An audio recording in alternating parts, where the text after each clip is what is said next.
coming down to Sacramento, I mean, this place is worse than San Francisco and LA in terms of air quality. It's really bad. I purchased a project in Yuba, and you may ask me, you say, okay, why would you buy something in Olivehurst, Yuba, right? Because if you look at the area, it's really bad, low income, super slow, just not the place to be. Overall, if you're talking about like downtown center to Olivehurst, it's about 45 minutes, all right? So it's outside of Sacramento. So I bought it as a positive cash flowing property, knowing that I don't know everything about this project yet, and knowing it might take a long time to get all the permitting, and knowing that we might hit delays. I've held it for 2 years now, okay? Because we changed contractors, we changed plans, we had to go through permitting process, the city was slow, there was 2 huge fires that affected us, there's the pandemic that is still going on. So with everything that is happening, looking back, you might ask, is that a good idea to buy in Olivehurst? I'm like, yeah, absolutely, because it's been positive in cash flow until recently though, when the tenants decided to stop paying rent for the past 9 months. You're not paying rent since December, you think that's legal? Like, how do you think the property taxes get paid? It's not since December. Since when did we go on lockdown?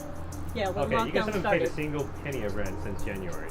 Okay? These guys, they've been squatting since December. Can you imagine that? I mean, like, there's a lot of cost that goes into upkeeping a property.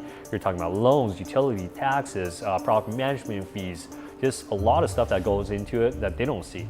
And then on camera, I stopped paying him. I'm not very emotional when it comes to decisions like this. Now it's just like, okay, you don't pay rent, I'm going to evict you. You don't pay rent, I'm gonna sue you. You don't pay rent, I'm gonna just go through the legalities of things. The law states that if your life was affected by COVID, that COVID has something to do with your layoff, unemployment, and you can prove that, you can work out a payment system with your landlord because you still need to pay that rent that you missed. Okay, it doesn't mean that your rent is forgiven. It just means that now your rent is adding up so that you have to pay it off in the next 6 months, in the next 3 months or so. You're still liable for that rent. Does that make sense? It's not forgiven. And people think, some people like this renter think that, oh yeah, I don't have to pay rent, I just have to pay a quarter of it. We're under lockdown and what? That's what the president said. And the governor. What did they say? They said everything is done until February unless you can pay the $100. I have $100 for this month's rent. 25% of the rent. I don't know where you guys get information from.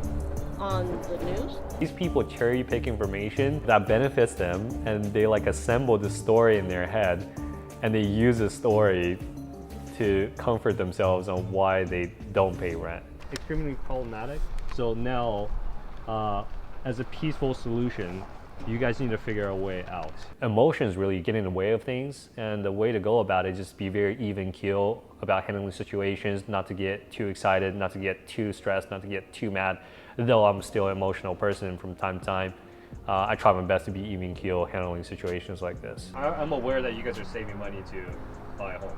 Correct. Is that, are you guys still doing that? We are still doing that. We have put in, oh gosh, I want to say 7 bids on homes, and we're overbid. We qualified for $199,000 and have found homes around here, but it's just not working out. We've got one last contact to go to see if we can find a rental. We've been trying to buy a house since January. I would like for you guys to amicably just get a place to rent and vacate the premises as soon as possible, all right? I've given you guys a lot of leeway. Right now it's time for the construction to begin, and we need to do that. Okay, so you guys handle whatever you need to handle. You know, I'm being just as humanely nice as possible now at this point. No, I need you guys to understand. Okay?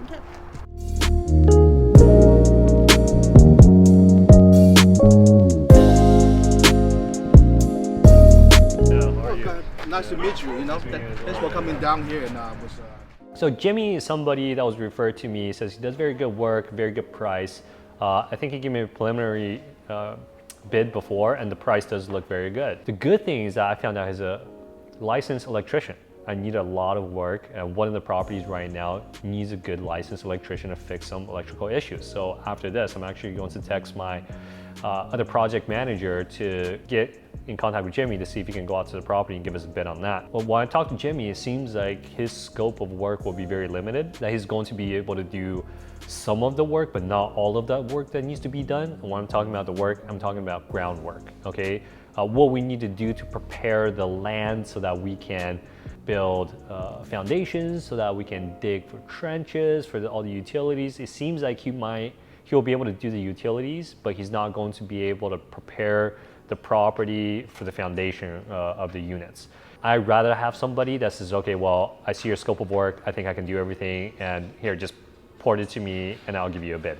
I'd rather do that. Does that make sense? So that I'm not actively micromanaging specific parts of a project because this person cannot do it all. Okay, now, man. Yeah, for Good sure. to see you, man. I'm glad to have the opportunity. Yeah, I know. We had It's been some time, you know. I think it's a chance for us to get together. I'll do my part. I know you will have a lot of stuff to do. I'll take it up on you, okay? Take care.